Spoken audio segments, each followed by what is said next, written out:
What is going on, Trash Talkers? We're back with another episode for you. In today's video, we're going to be talking about Carson Wentz getting hurt with the Indianapolis Colts and what this means for the Philadelphia Eagles moving forward. All that and much more coming your way right now!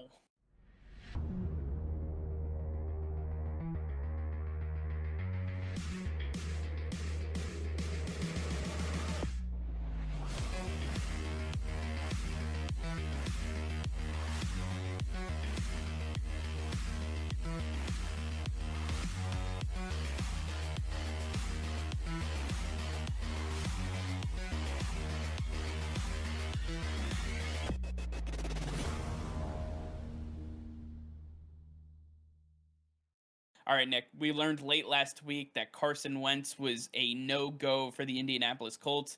An x-ray showed that he had a loose bone in his foot, and he was going to be out indefinitely. And then upon learning about that, it just seems that Carson Wentz decided, and possibly the team, that it's better off that he has surgery and really gets this thing fixed, and they can rehab it the right way, not just something that they can rehab and hope heals up. But taking a look at that, there's a lot of things that go on with that, and I want to start off first off with Carson Wentz.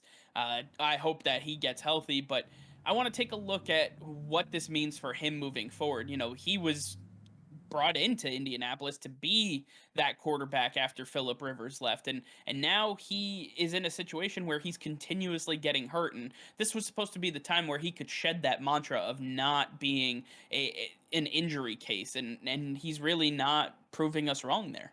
Yeah, I mean, ever since Carson Wentz got injured in 2017, he's been extremely fragile. He has not been one to stay healthy throughout the duration of a season, and that's why we see the Colts not giving up a ton for Carson Wentz. The Philadelphia Eagles essentially have to take what they're given because no one wants a guy like Carson Wentz because of the injury history. That's why teams didn't want Cam Newton, because of the injury history. When quarterbacks have a long injury history tied to them, they are just no good to a lot of teams in the NFL. They're not going to put all that time and effort into a guy just for them to be out for the majority of the season, and then you're bringing the backup to then play with the starters who have no chemistry together.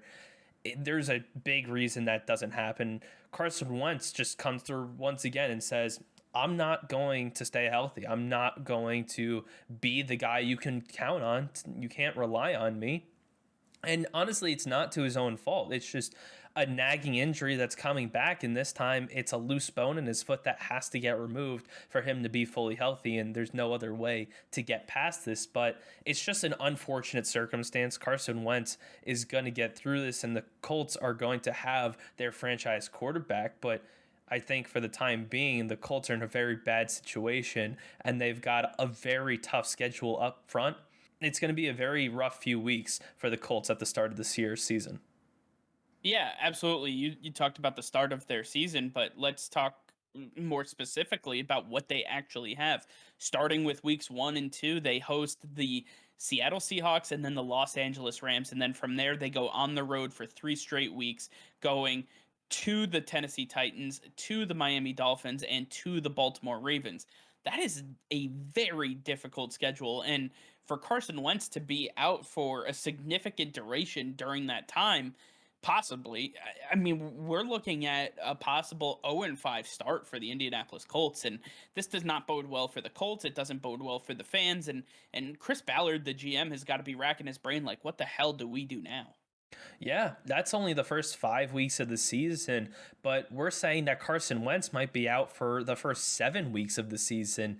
And in fact, if that does happen, when we look back at the trade the Eagles did accept for Carson Wentz, we see that in that trade, they received a second rounder from the Colts, but it could become a first. It was a conditional first round pick, and the condition is Carson Wentz has to play 75% of regular season snaps, or he has to play 70% of regular season snaps, and they make the playoffs. Well, if he misses 7 weeks of the season, then that's already 40% of the season already gone, and your chances of him playing 70% of all snaps is just, it's very unlikely to happen. So The Eagles get shafted in this whole situation as well. The Colts are going to have a very rough start to the season. It's really a lose-lose situation. If you want to throw Carson Wentz in there, it's a lose-lose-lose situation. No one is winning here. It's just very bad all around, and you just don't, you hate to see it happen, but it's something that everybody's got to deal with now.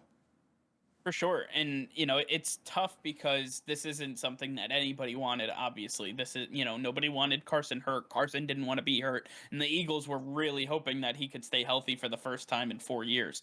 So it's just bad all around. But I want to take it back. The Eagles, they made this trade knowing full well what his injury history was. So I don't put any onus on Carson Wentz or the Colts for opting to make this decision to have the surgery, even if it was with the idea that, listen, we could only give up a second here if, we can run with somebody else for the first 5 to 7 weeks of the season.